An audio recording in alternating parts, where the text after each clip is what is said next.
us, the Polish Minister of Foreign Affairs, Jacek Czaputowicz. Let me remind you that the seminar will be streamed.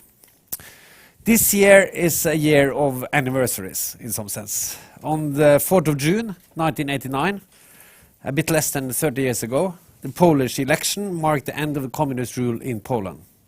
Polish Solidarity peaceful revolution that started in the early 1980s and blossomed in the spring of 1988 had somehow reached its conclusion. The Polish transition later on inspired many others, and it was the beginning of the end of an era. It fundamentally transformed Europe.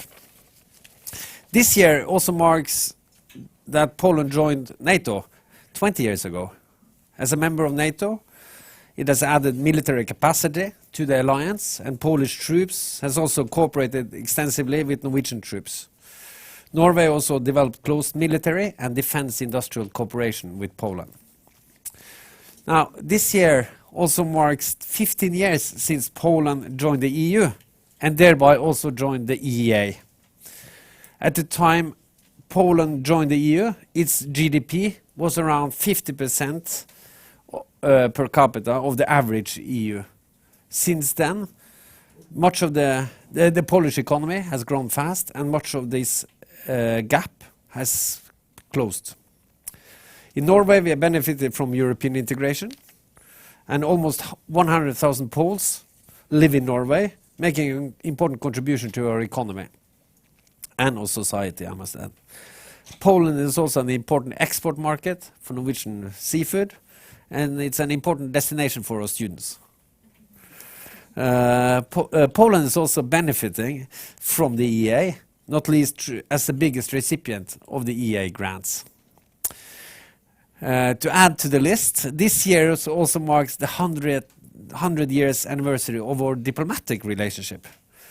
And now this relationship is likely to further intensify with the construction of the Baltic Pipe, a gas pipeline that will link Poland through Denmark and Norway with gas fields in the North Sea. And this will most likely be completed in 2022. But we must also look ahead.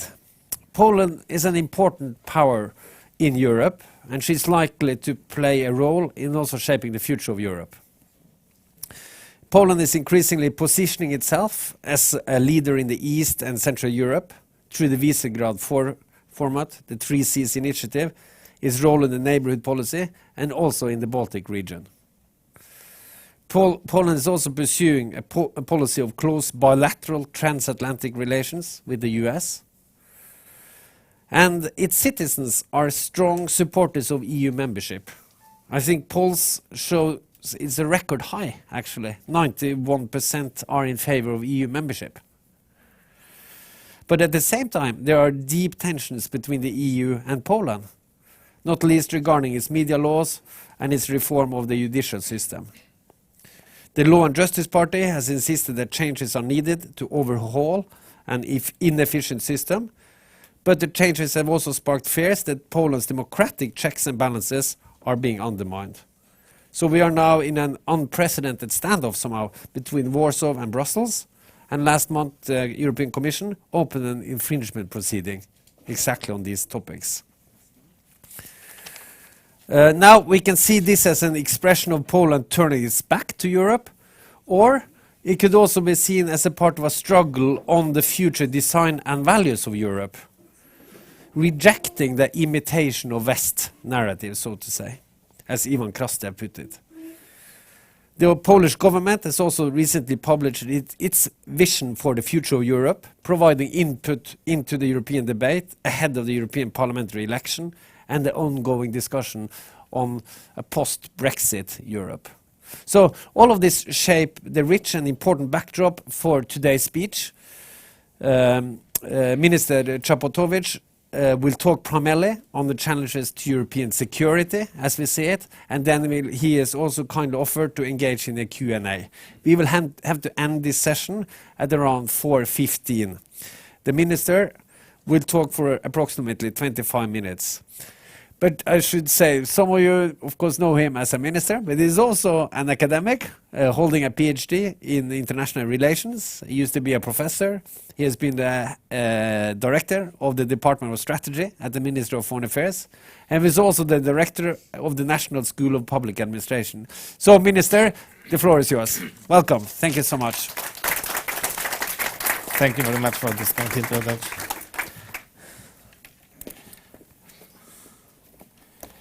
Thank you, Director, for this very kind introduction and creating for me the opportunity to meet with leading experts on international relations in Norway. And it is for me a great pleasure to address this audience at one of the leading research institutions in Norway.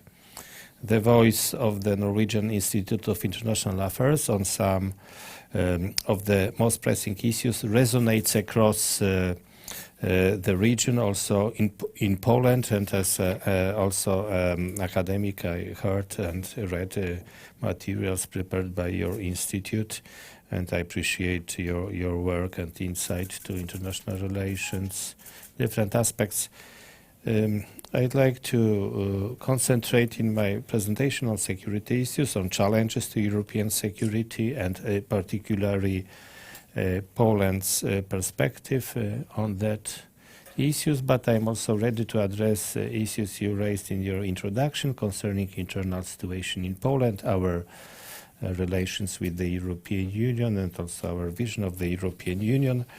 You mentioned, Director, many anniversaries. We celebrate today joining NATO, joining European Union, also democratic election 30 years ago, which opened the way to changes to the European Union. I remember the time as also one of activists of democratic opposition of Solidarity.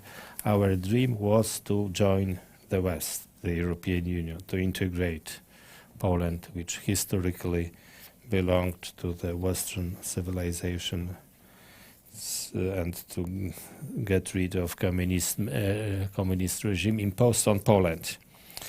Last month in Washington, we celebrated 70th anniversary of NATO, which is a relevant institution when we speak about security. Indeed, the last 7 decades since the founding of NATO mark an unprecedented period of stability in the history of a continent. Still, the stability we have enjoyed for such a long time is not a situation that will last automatically without any effort on our part. Much as we are accustomed to peace, stability, and prosperity, we see them being challenged. Our accomplishments of peace, democracy, freedom, and prosperity can no longer be taken for granted these days. Today's world is much less stable and predictable than in the past decades. We are faced with an erosion of a world order, we can say, based on the premise that democracy is the best form of governance, that human rights are universal and inherent, and that international law should underpin international relations. Particularly, the role of international law is one of priority to strengthening, maintaining of Poland in when we are in the Security Council these days. So we try to underline that role and create support for strengthening the international law and oppose aggression or use of force in international relations, which is indeed a threat. The use of military force has become a tool for changing state borders. We see all this in the neighborhood of the European continent, Poland's neighborhood, Norway's neighborhood. So in my discussion on the possible solutions to the problem, I will first refer to the issue of cohesion of the transatlantic community. I will then pass on to discuss the question of complexity in international relations these days, and the final part of my discourse will be devoted to the postulate of determination of the allies so as to adapt to the changing environment and address the challenges adequately and efficiently. So on cohesion. Cohesion is what makes us who we are, I can say. Poland, Norway, North America, Germany or France. It is what defines us as members of transatlantic community. This is what allowed us to win the Cold War. A shared perception of threats, a shared sense of solidarity and commitment to address them. Last month, as I mentioned, NATO turned 70.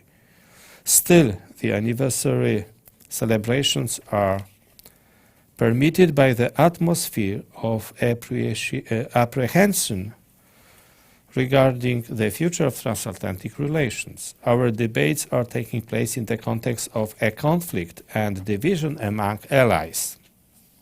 The transatlantic split or transatlantic rift have become common catchphrases. Our unity has become something we have to struggle for, nor merely preserve or maintain, as until recently. Such situation is not sustainable in the long run. The cohesion of transatlantic community is our center of gravity. There are those who wish us ill, definitely. They want to see us split. They sow division and play us against one another.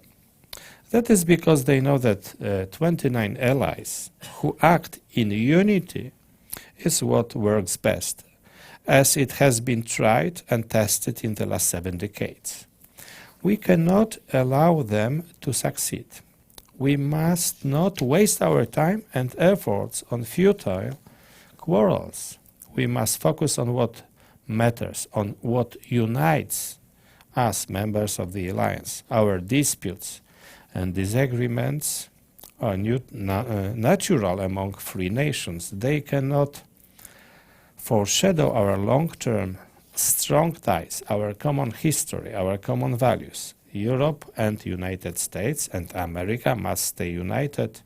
There is no other way, and it is, so to say, main idea, main premise of our foreign policy. This transatlantic unity and links we have to cherish and take care of and strengthen. Now on complexity. Complex is probably one of the best one-word description of contemporary world, including the security situation. Today's complex threat environment has no match in recent history.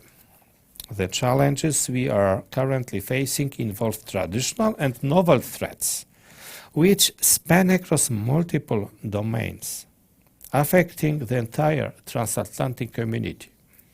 First and foremost, Europe has to deal with the policy of Russia, which is heading towards destabilizing our entire neighborhood.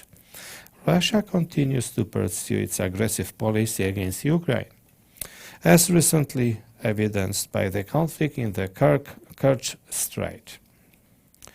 This has been accompanied by attempted destabilization of the Balkans, the maintaining of frozen conflicts in the Caucasus and Transnistria, an intensive disinformation and propaganda war with the West.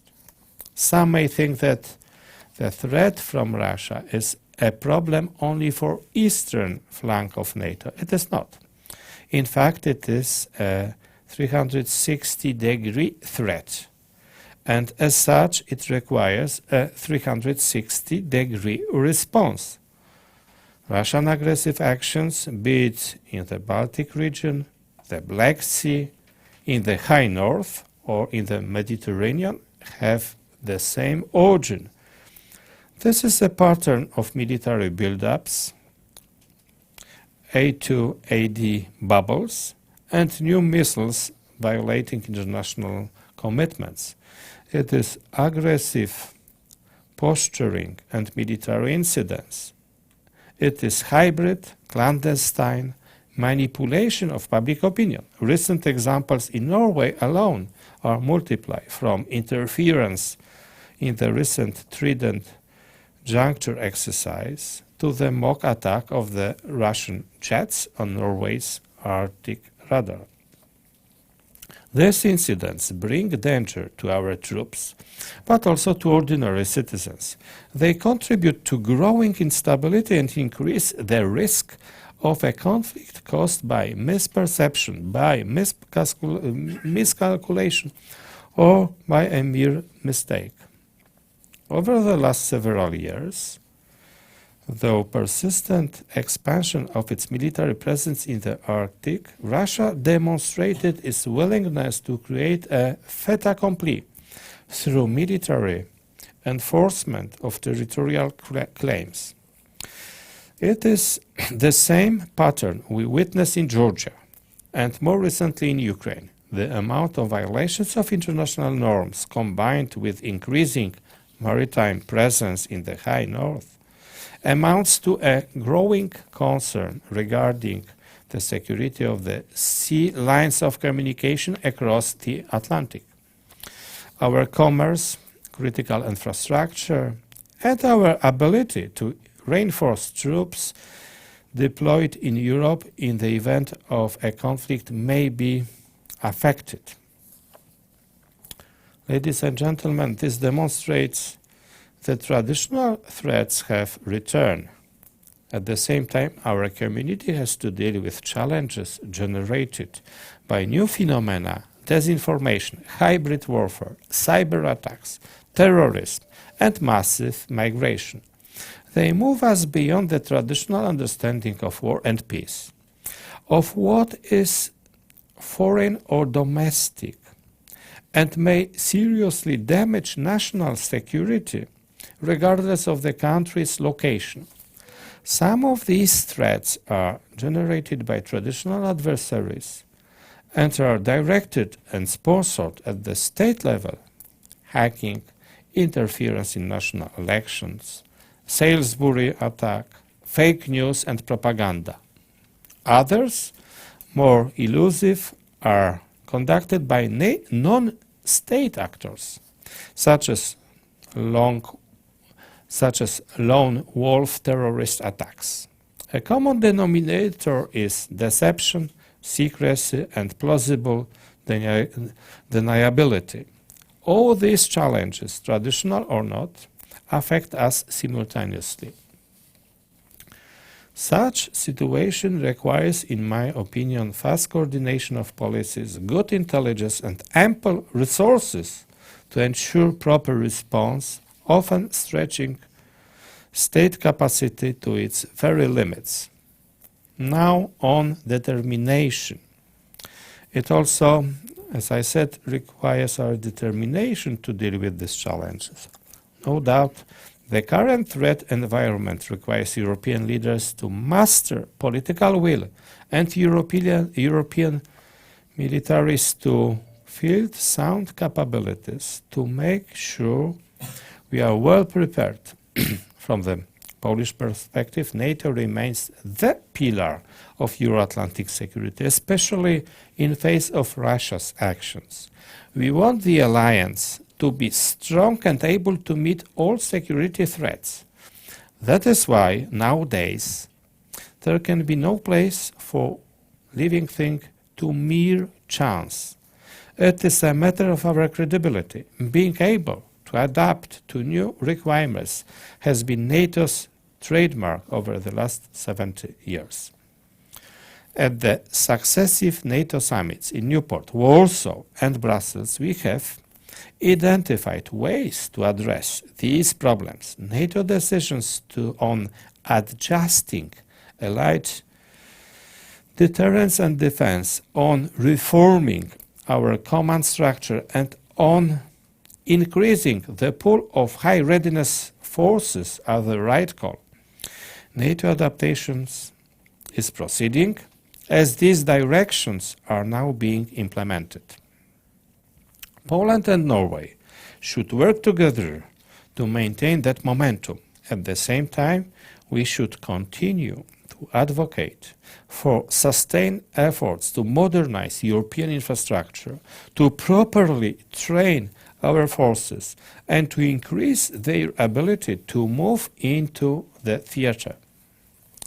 Last year's edition of the Trident Juncture exercise, hosted by Norway and supported by soldiers from all NATO members, was a great example of joint effort in this regard.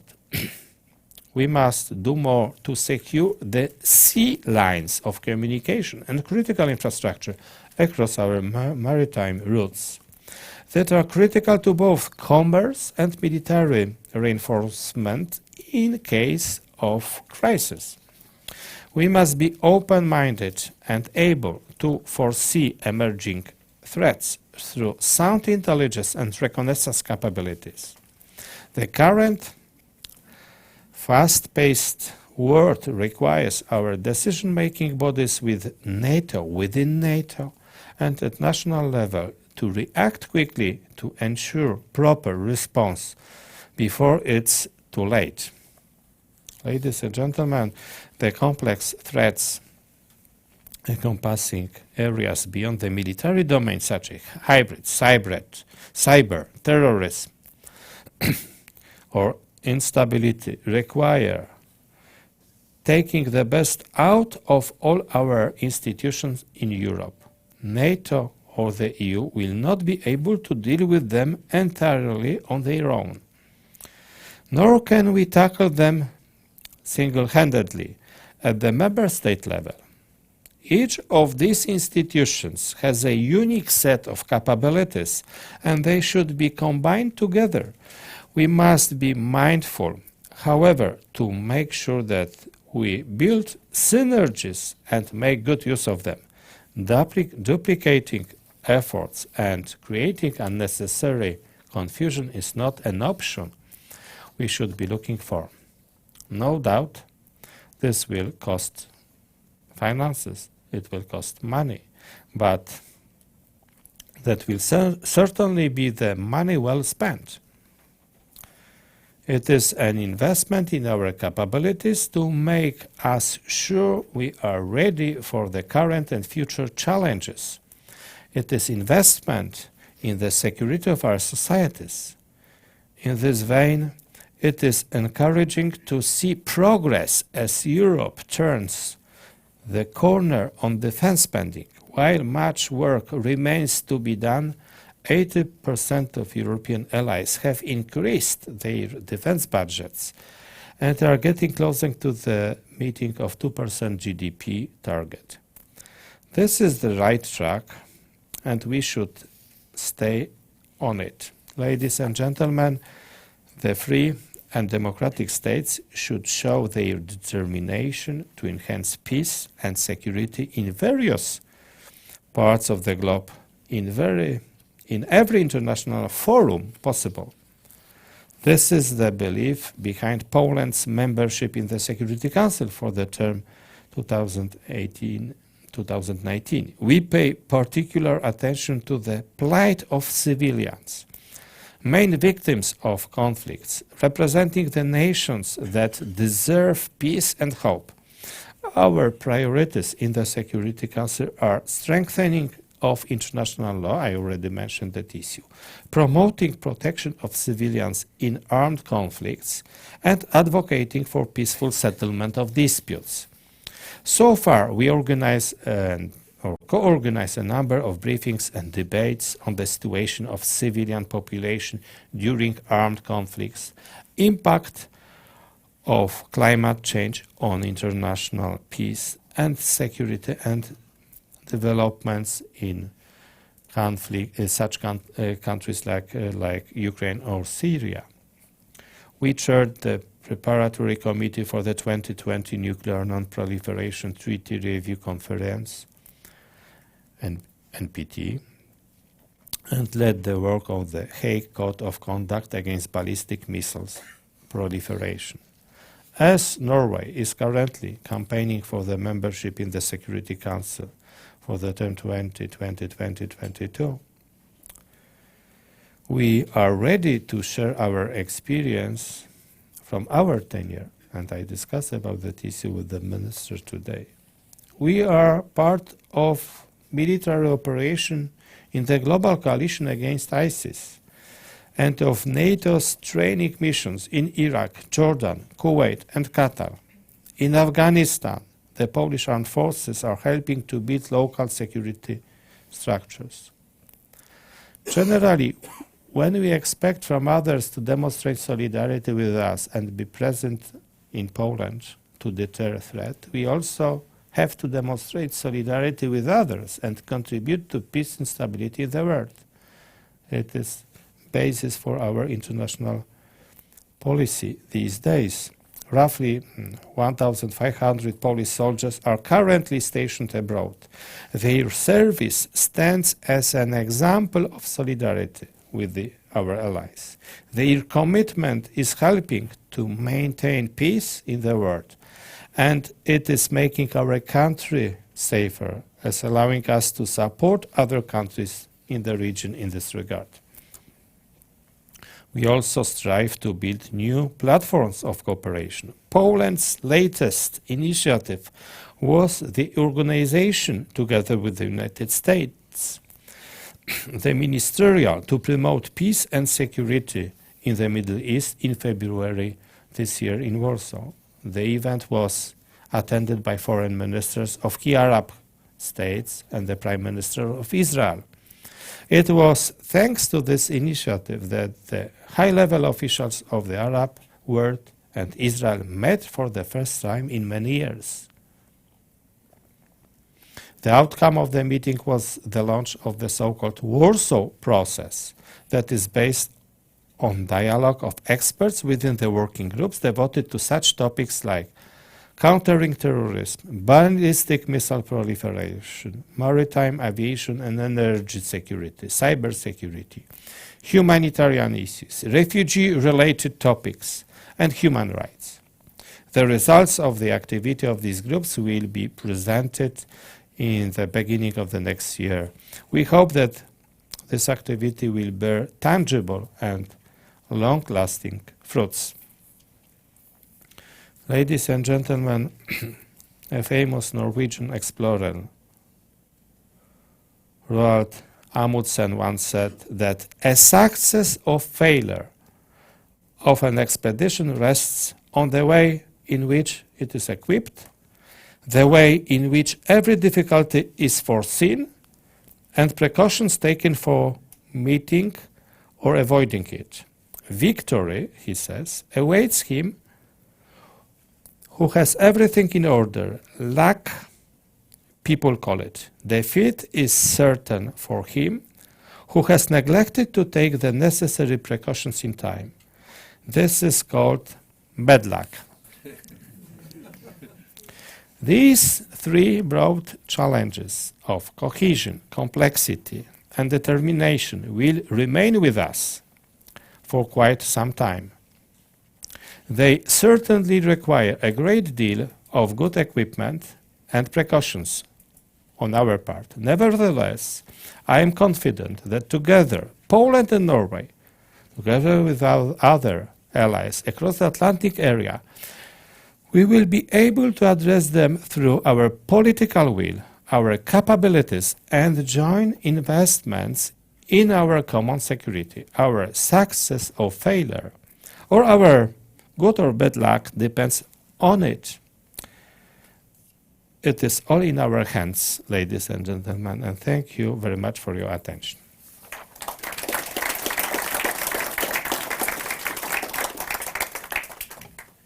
Thank you very much, Minister. I'm just moving this table over here, and then you can decide if you want to stay there or here. Thank you for your interesting overview of complexity and also coherence and of course determination. I suggested we open up for a discussion. So if some of you are interested to participate, please raise your finger, and then we will give you a microphone. But let me just start with one point that you touched upon on the security aspect, because You hinted to the distinction between a European security policy and the importance of maintaining a strong transatlantic dimension. Here in Norway, there's an ongoing discussion, has been for decades somehow, whether you choose to move towards a more European orientation or a transatlantic orientation. But do you see that in order to become a stronger transatlantic partner, Europe should do more in the field of security and defense itself? Or is it so that you think it's a better strategy for European countries, perhaps as Poland has already done, to promote a more bilateralization of its relationship with the US? It's a good problem, good question, and I think that, yes, the discussion is going on about the role of Europe in these relations, but as I said in my introduction, that now we face a very serious threat and challenges, particularly from Russia. It was also a result of our maybe wrong policy to provide the Russians under Putin financial resources to modernize its military and then to threaten its neighbors. I think that the mistake was just the building of Nord Stream 1, which provided the resources for Putin, and he invested it not in the society, not in the welfare system, but in military, and it's very efficient. So it is kind of a consequence of that policy. Therefore, when we discuss today the role of Nord Stream 2, we are very critical because it will be a continuation of that policy. So Russia used forces 10 years ago, 11 years ago against Georgia, and then without serious reaction of the West. In Ukraine 5 years ago, we maintain sanctions as an international community, but they are not very painful, so to say, to Russia, and we have to address that question. I remember a meeting of NATO with the participation of President Donald Trump, and he said, okay, to European friends, so you feed the beast, so to say. You provide resources to Russia and you want us, the Americans, that we pay for your defense? It will not work. So I think that the investments are necessary on the side of the European Union to make it more balanced with the United States. We cannot any longer be free riders. Of course, position of countries differ. It depends on threat perception. Baltic states, Poland, we have different threat perception than France or even Germany. They cannot envisage aggression against their country by Russia. So they are not so willing to modernize their system. But from our perspective, it is not an alternative. Europeans are not enough strong in order to deter Russia and to defend European continent if there is a threat. So therefore we are for transatlantic relations. When I look at Norway, I think that generally geopolitical location also makes it kind of a similar, the policy to ones we have, but I also understand that your neighbors, immediate neighbors, are neutral countries. There's another policy of Finland, of Sweden.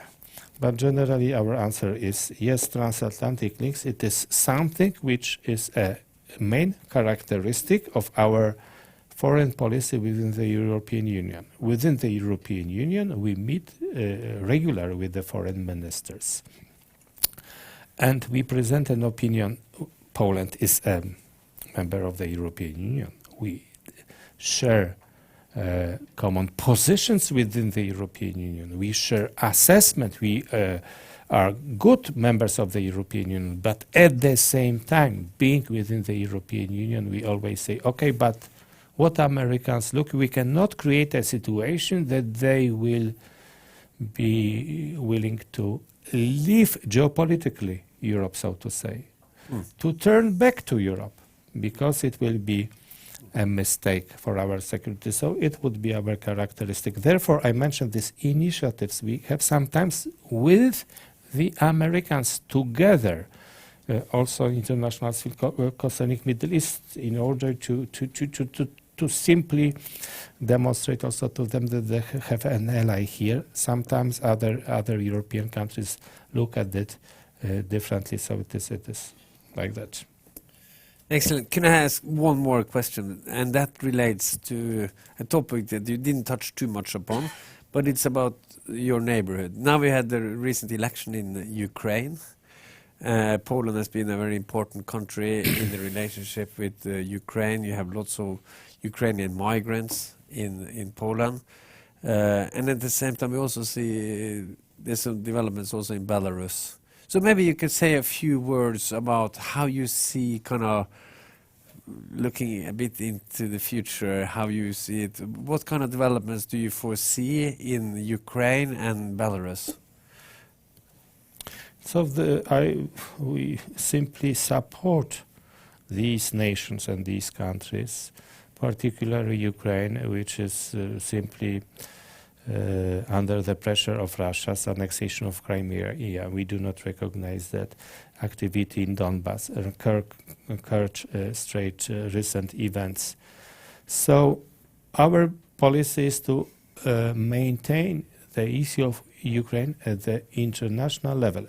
For example, having presidency in the Security Council, I chaired the meeting on the situation in Ukraine in order to maintain that international issue.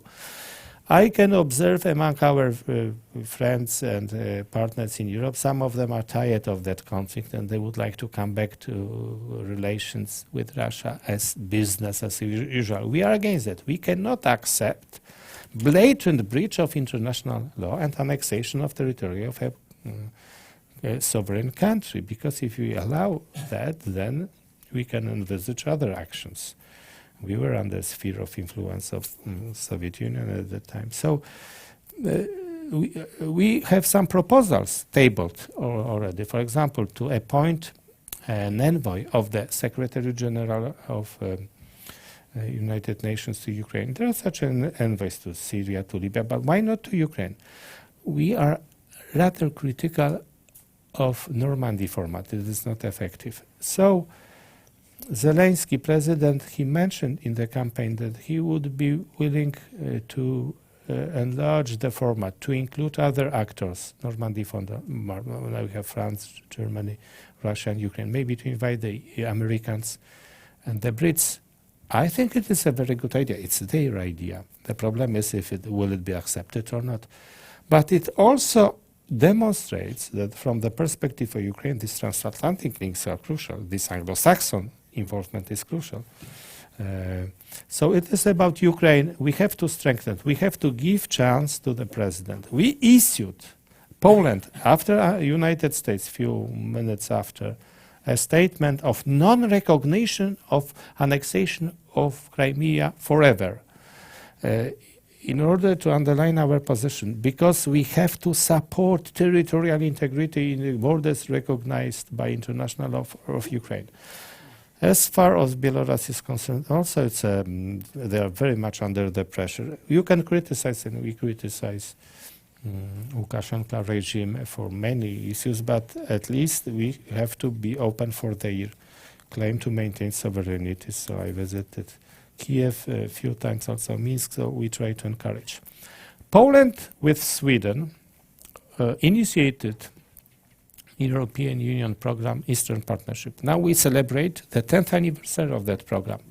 Indeed, we discuss, and we will meet on Monday and Tuesday with the ministers from that countries, how we can upgrade that program in order to even stronger support them. They are pro-European, pro-Western orientations of these 6 countries, Ukraine, Belarus, but also Moldova, Georgia, Azerbaijan, and Armenia.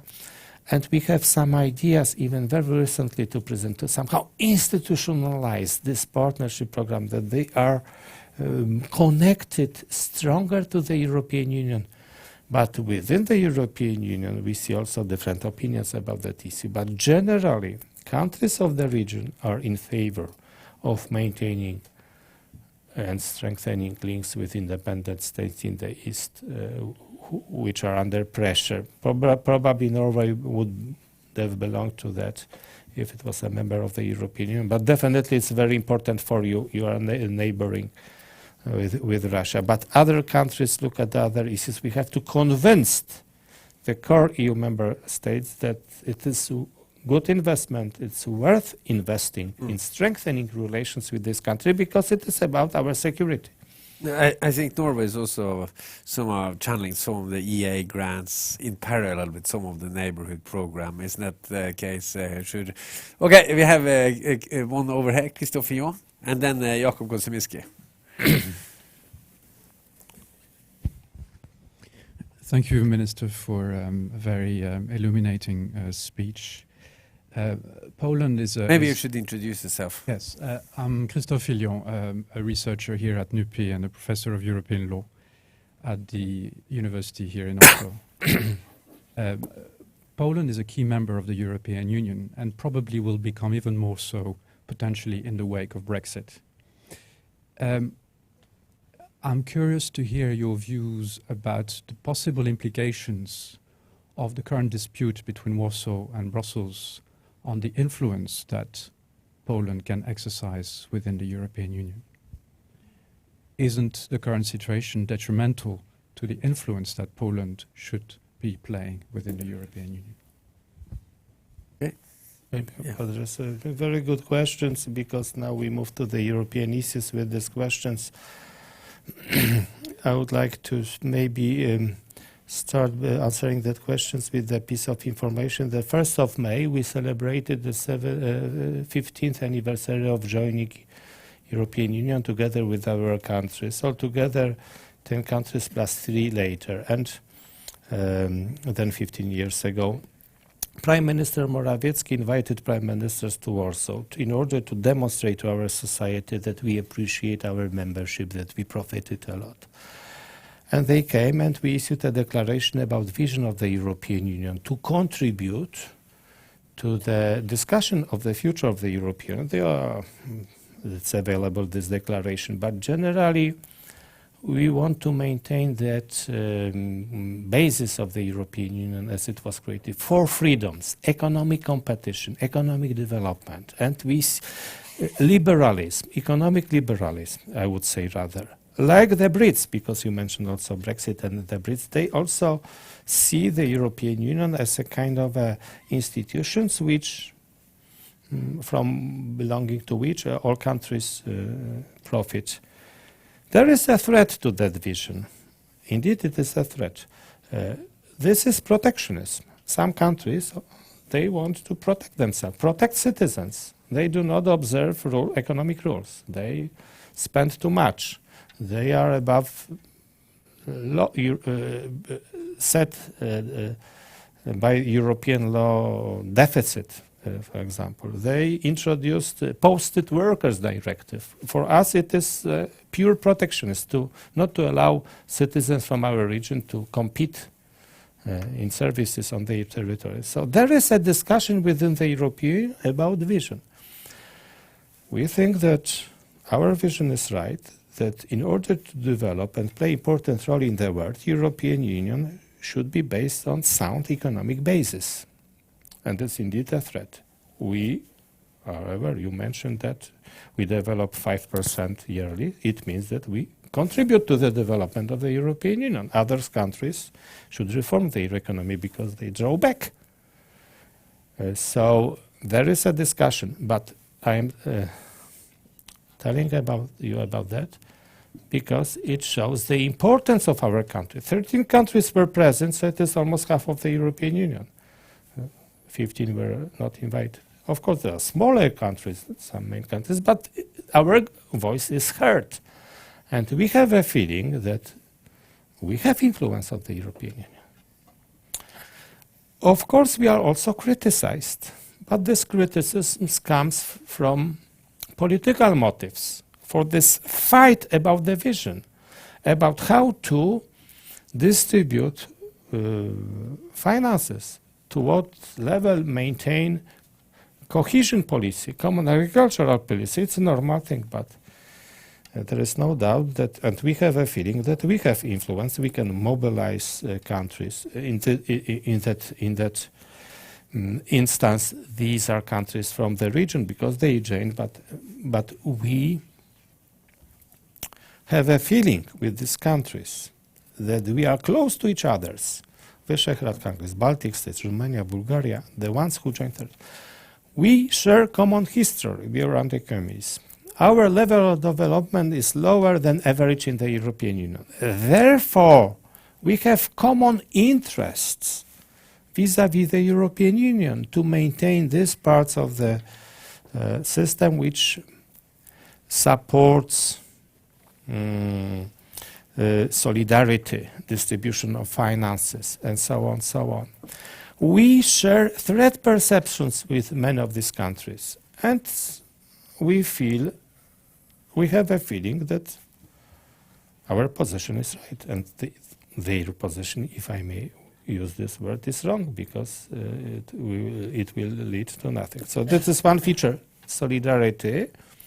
It is represented in the strength of Visegrad Group, but also in the 3 Cs initiative, which is created of 12 members. Also in the kind of development of infrastructure going from north to south to supplement the ones going from east to west, to build interconnectivity, very important for Norway, to build railways, to build autoroutes, to build pipelines in order to create a market. Not so easy to get from Warsaw to Bratislava, for example. To Berlin, it's okay. So we have to add this dimension. From Finland, we say, through Baltic states to Greece. So this is the 3 Cs initiative, very important project. And another feature, I already concentrated on that in my presentation, the transatlantic links, and we differ, the countries of the region. If we maintain that strong these links, it means that, and if we maintain the competitive European Union, it means that our vision prevails, okay? So, but I understand also that you have different discourse, try to condemn countries in order to get political gains. So, but it is a politics. But ministers with whom I talk, they are aware of the role of Poland in international relations. Could I just add one thing? As I see it, it's not only about this struggle that, or the frictions in the EU. It's not only that Christoph alluded. It's not only about politics, about the sharing of fund or kind of an attempt to avoid or undermine competition or something. I think it's also relating to some kind of some constitutional principles, some kind of way of reading, kind of what does it mean to be a European country with rule of law, and that's why I think this is more than just politics and money and distribution of funds, etc. So, but I will leave it there. No, but I would think like it's to a very refer to important that. point, huh? No, Yeah. I would like to refer to that because today I had meetings with the minister and with the parliamentary foreign committee, and they asked me the same questions. So I see that it's important to answer them because yes, what about Article 7? We also think that it is a part of politics. We have to obey European law. There is a provision in Article 7 that indeed European Commission can just question the European standards observance in Poland, and it did in so, but it is also provided in the article what should happen. The Council should decide about if there is a breach of law or not, but the Council is against. The states do not accept the Commission, did not put that idea, this conception to this motion to vote. So you cannot say that there is a breach of law, but I know that it is presented as such, as a prosecutor says you are guilty, or a court. So we are very satisfied with the development of the Article 7 because it is Article 7 that the decisions. Why Commission does not put to voting? Because I talked to foreign minister. Because states do not share that opinion. when you look about, for example, appointment of judges in Poland, it is much less politicized than, for example, in Germany, and everybody knows. And everybody knows, because in Germany parties decide. Yeah? In our, it is parliament and judges. So, but I know that it is presented in that way, because I'm asked always, but it's not the case. But the ones who are interested, they know about that. So I would rather not accept saying that there is a breach of law because Commission says. Person responsible for that in the Commission, Franz Timmermans, does it. I talked to him many times before, now not. Purely on political, in our opinion, political motives. He is a leading candidate of one of group. He was in Poland last week.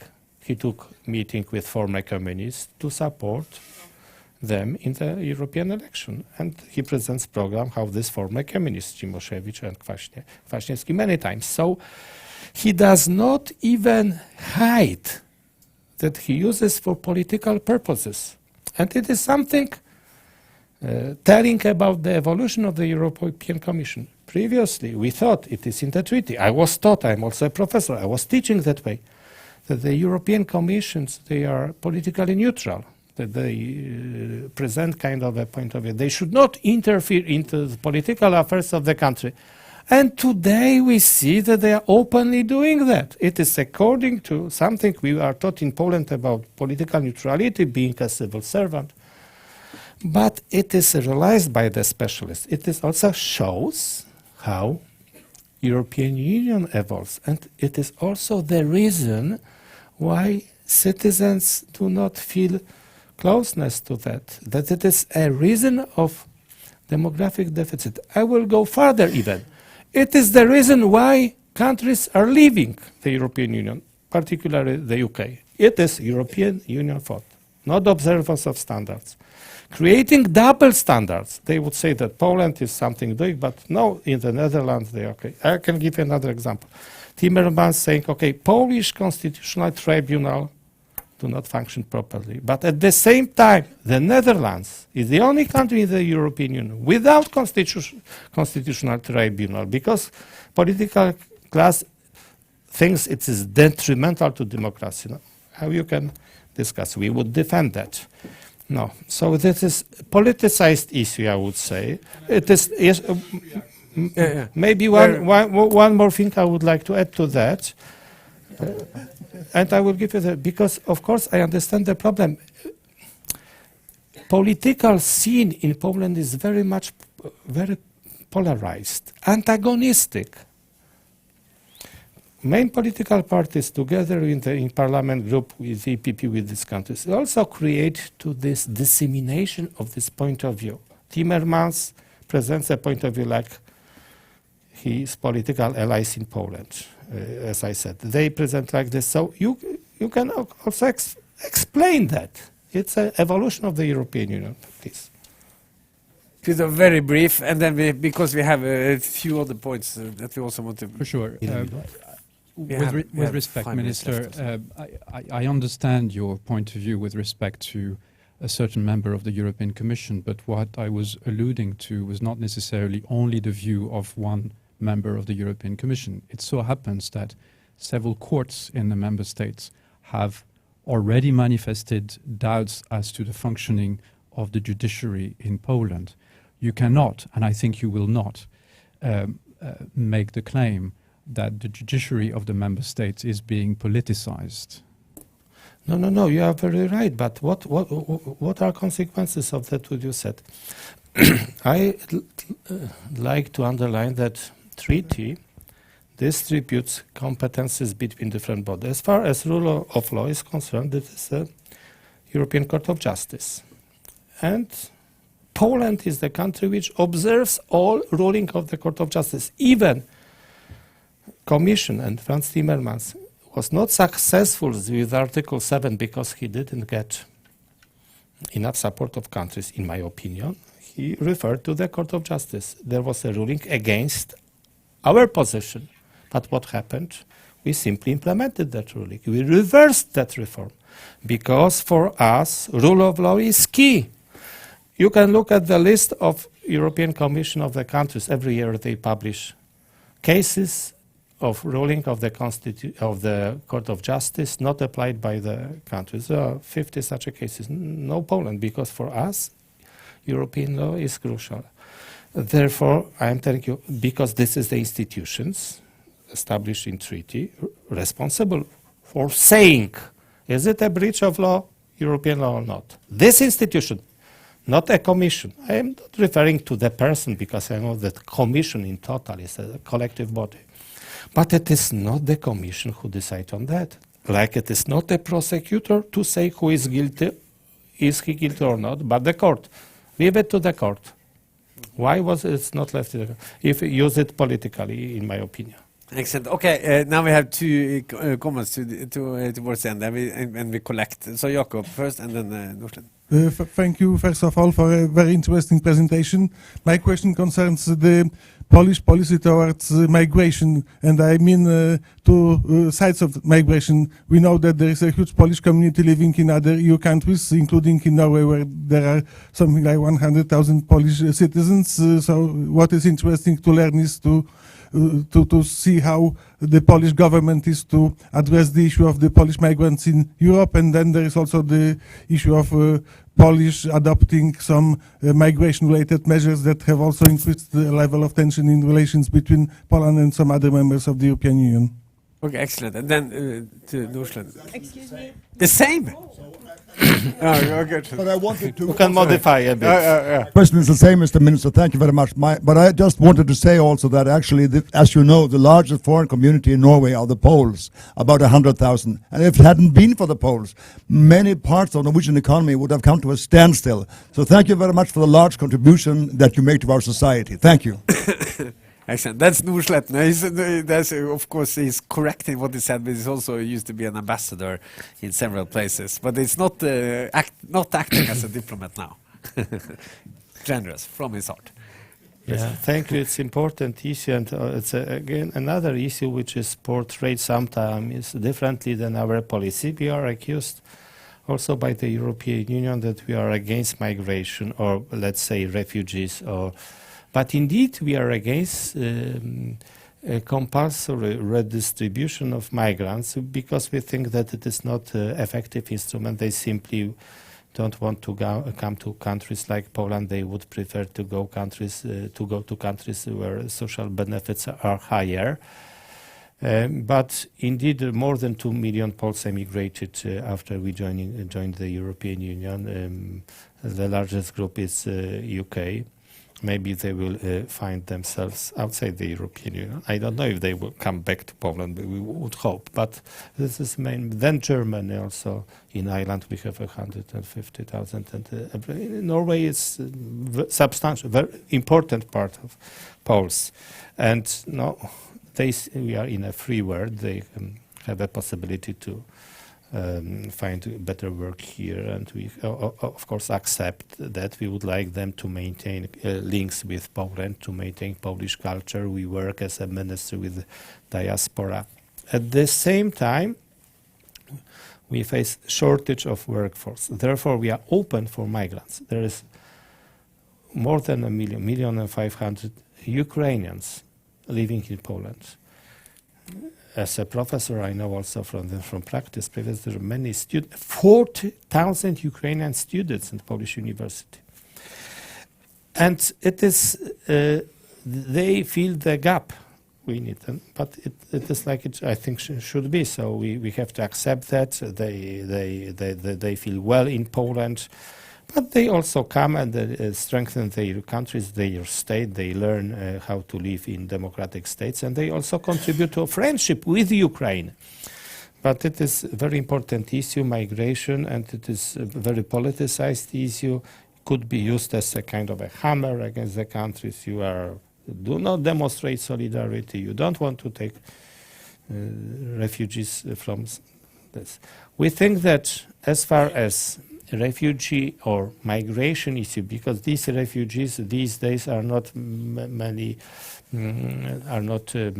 out of conflict, victims of conflict. They simply are migrants, the ones who come from Africa and the Middle East. Our opinion is that we should address root causes of migration rather than to create system how to transfer them to Poland and to European Union and distribute them within the European Union.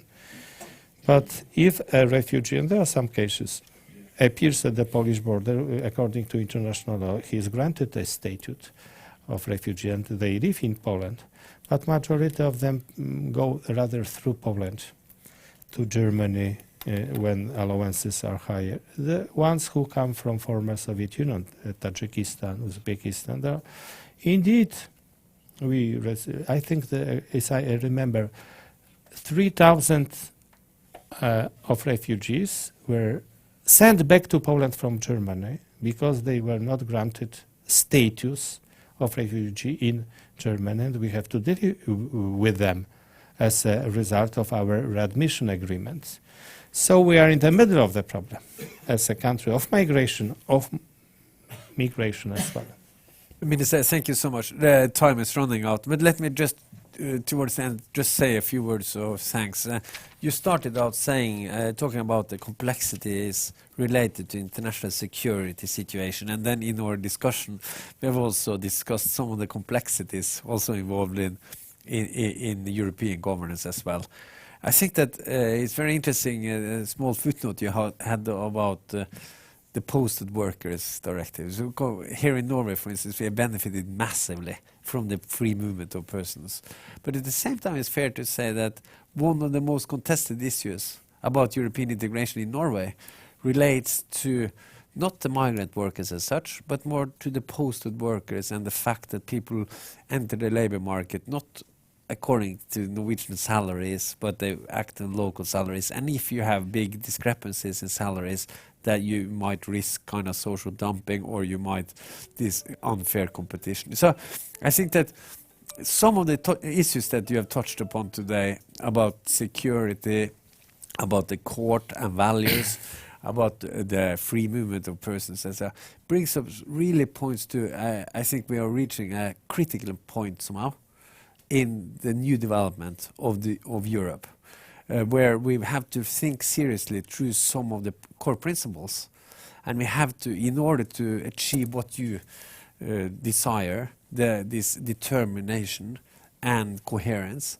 we somehow probably have to find some kind of new compromises on how to build a stable ground as we go forward, because it will be very unfortunate if the transatlantic rift will tear us apart. At the same time, it will be very unfortunate if some of the rifts we see in Europe, we're unable to reconcile them.